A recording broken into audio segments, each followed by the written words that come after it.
Assalamu alaikum, this is Maria Arshad here and I welcome you to my YouTube channel Chemistry Physics. As I have started the series for NMDCAT Chemistry MCQs practice and this is 7th video of our playlist. In this video we will do some more MCQs for NMDCAT Chemistry MCQs preparation. So let's get started.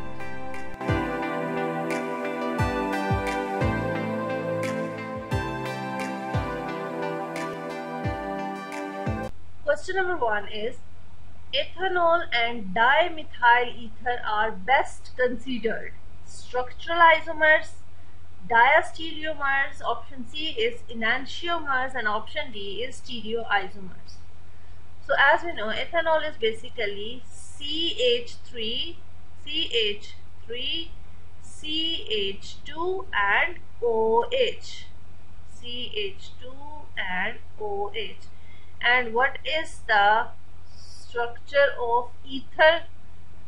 This is basically CH3O and CH3. So these are basically functional group isomers of each other.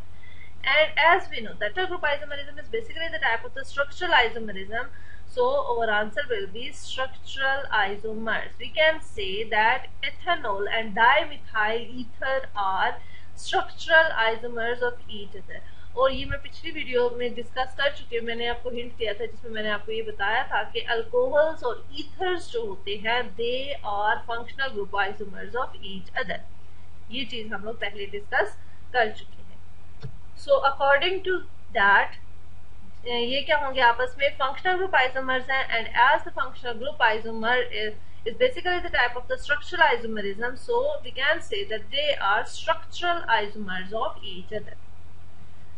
Next question is catalytic hydrogenation of alkenes is used. Is option A is for the manufacture of vegetable ghee from the vegetable oil in the industry only.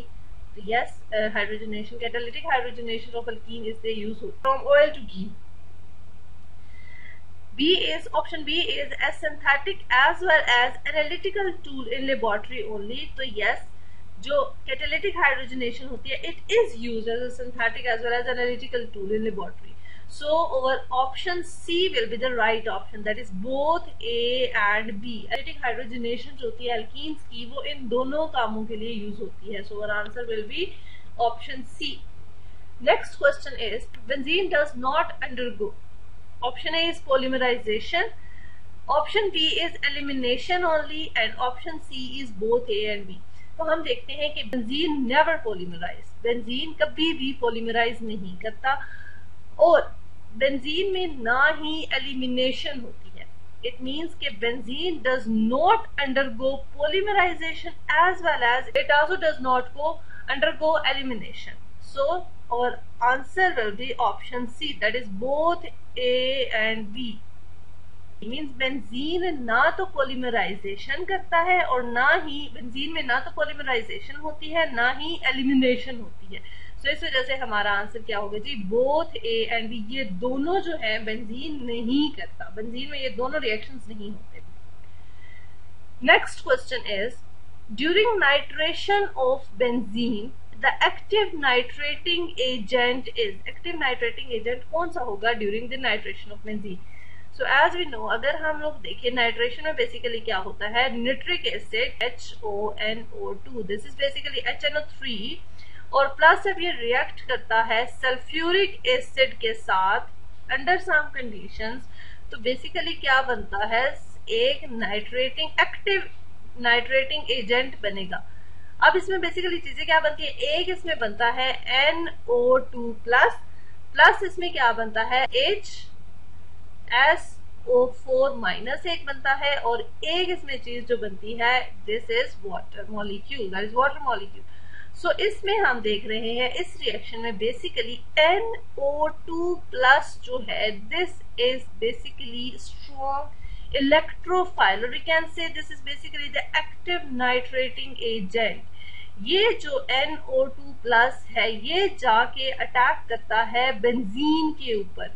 So means we can say that is the reaction further किस तरह से होता है, ये benzene है और यहाँ पे आता है जी NO2 पॉजिटिव है NO2 पॉजिटिव है, this is the active nitrating agent. ये बॉन्ड जो होगा ये यहाँ से हम इसको ऐसे शो करेंगे। एज अ रिजल्ट ये जाके लग जाता है बेंजीन के ऊपर। यहाँ पे ये होता है नाइट्रेशन का रिएक्शन, NO2 प्लस NO2 इधर लग जाएगा और यहाँ पे आ जाएगा हाइड्रोजन, एंड फर्दर इसी तरह यहाँ पे प्लस का चार्ज आएगा। फिर उसके बाद ये हाइड्रोजन जो होती है वो एलिमिनेट हो जाती है और हमारा जो बेंजीन होता है वो वापस आ जाता है। सो फाइनली हमारे पास बेसिकली क्या बनेगा, नाइट्रोबेंजीन। फाइनली क्या चीज बनेगी जी, नाइट्रोबेंजीन बनेगा। अकॉर्डिंग टू दिस हम क्या देखते हैं कि NO2 प्लस जो है this is basically the active nitrating agent. So हमारा आंसर क्या होगा, ऑप्शन सी। NO2 प्लस जो है this is basically active nitrating agent during nitration of benzene. Next question is, which of the following is more reacting substance? Option कौन कौन से हैं जी? Option A is ethane, option B is methane and option C is propane. D option is ethene. So अगर यहाँ पे हम देखें, note करें, ethane, methane and propane, these all are alkanes. ये क्या है जी, अल्केन्स है। और इथीन क्या है, इट इज अल्कीन। ये बात तो बहुत ही सिंपल है, ये अल्कीन है। और ये बात भी हम लोगों को पता है कि alkenes are more reactive than alkane. So according to this which will be more reactive, ethene is more reactive substance than all of the other options than alkane. Mean alkene is more reactive, so ethene will be more reactive. So our answer is option D. Next question is, the introduction of the HC double bond O group in benzene is called. So as we know, इस group को हम लोग क्या कहते हैं, this is basically formyl group. The introduction of the formyl group in the benzene ring is basically known as formylation. So our answer is option B. Formylation. The introduction of the formyl group in benzene ring is known as formylation. Next question is, X-ray studies of benzene shows that it is cyclic hexagonal planar structure. Mark the incorrect statement about benzene. अब incorrect statement क्या है? Option A is it has 120 degree bond angle. So yes, जो bond angle होता है benzene में, this is 120 degree. Option B is it has CC bond length 1.397 angstrom. तो यहाँ पे जो C और C की bond length है ये 1.397 ही होती है, तो ये वाला ऑप्शन भी ठीक है। उसके बाद है it has CH bond length 1.09 angstrom. तो अब ये बात भी ठीक है कि जितने भी CH बॉन्ड होते हैं उनका कितना बॉन्ड एंगल होता है, 1.09 एंगस्ट्रॉम होता है। Last option is CC bond lengths are unequal. तो ये बात गलत है।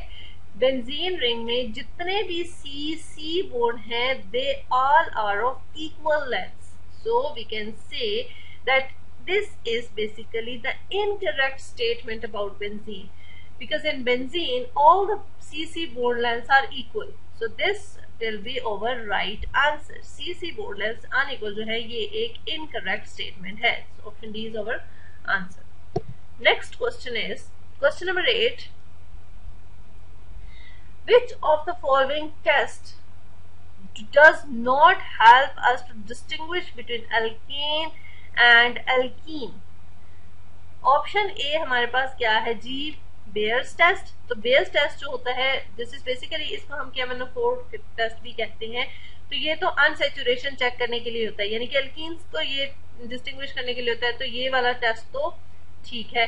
उसके बाद है ब्रोमीन टेस्ट, यानी कि ब्रोमिनेशन जो हम लोग करवा देते हैं जिसमें ब्रोमीन का कलर डिस्चार्ज होता है अगर अल्कीन मौजूद हो, तो यानी कि ये भी अल्कीन को डिस्टिंग्विश करने के लिए हम यूज कर सकते हैं, अल्कीन और अल्कीन्स को डिस्टिंग्विश करने के लिए। Number third is C option is chlorine means chlorination test. Chlorine test है तो ये क्लोरीनेशन ही जो होती है वो अल्कीन्स के लिए ही होती है, तो ये वाला ऑप्शन भी ठीक है। And number D is basically ammoniacal cuprous chloride test. तो अमोनिकल क्यूप्रस क्लोराइड टेस्ट जो होता है this is basically for the detection of alkynes. In order to distinguish alkynes from all those alkanes and alkenes, हम कौन सा test use करते हैं? Ammonical cuprous chloride test. So our right answer is option D. This is used for the detection of alkynes.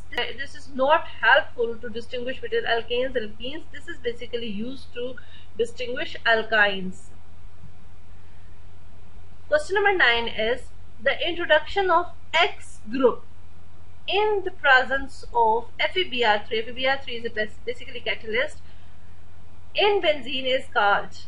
अब introduction of X group हमारे पास क्या है जी? This is halogen, as we know halogen है, तो हम ये कह सकते हैं कि introduction of halogen group in the benzene ring in the presence of FeBr3, तो उस प्रोसेस को हम क्या कहते हैं? हैलोजिनेशन। इस प्रोसेस को हम क्या कहते हैं? हैलोजिनेशन। सो हमारा राइट आंसर क्या है जी? Halogenation. Next question is which one of the following physical properties is not shown by benzene? Benzene कौन सी प्रॉपर्टी शो नहीं करेगा? Option A is it is an aromatic hydrocarbon, तो ये तो यस ठीक है। उसके बाद option B is it is colourless liquid at room temperature, तो ये भी ठीक है, benzene is colourless liquid at room temperature. Option C is it is non flammable, तो ये वाला जो ऑप्शन है ये इनकरेक्ट है। Benzene is basically highly flammable. Benzene क्या है जी? इट इज हाईली फ्लेमेबल, तो ये वाला जो ऑप्शन है ये बेंजीन के लिए नहीं है। बेंजीन हाईली फ्लेमेबल होती है, तो हम कहेंगे कि over right answer is basically option C. Option C जो है, बेंजीन ये वाली प्रॉपर्टी शो नहीं करती। Benzene is highly flammable. उसके बाद है it has smell and burning taste, तो यस जो बेंजीन होता है उसकी एक पेक्यूलियर स्मेल होती है और उसका बर्निंग टेस्ट भी होता है। सो ये हमारा 7th पार्ट था हमारी प्लेलिस्ट का। इंशाल्लाह नेक्स्ट वीडियोस में और एमसीक्यूज के साथ मैं आऊंगी और हम प्रैक्टिस करेंगे for NMD CAT chemistry MCQs. So give a big thumbs up to my video if you like it. Stay tuned. Subscribe to my channel. Thanks for watching.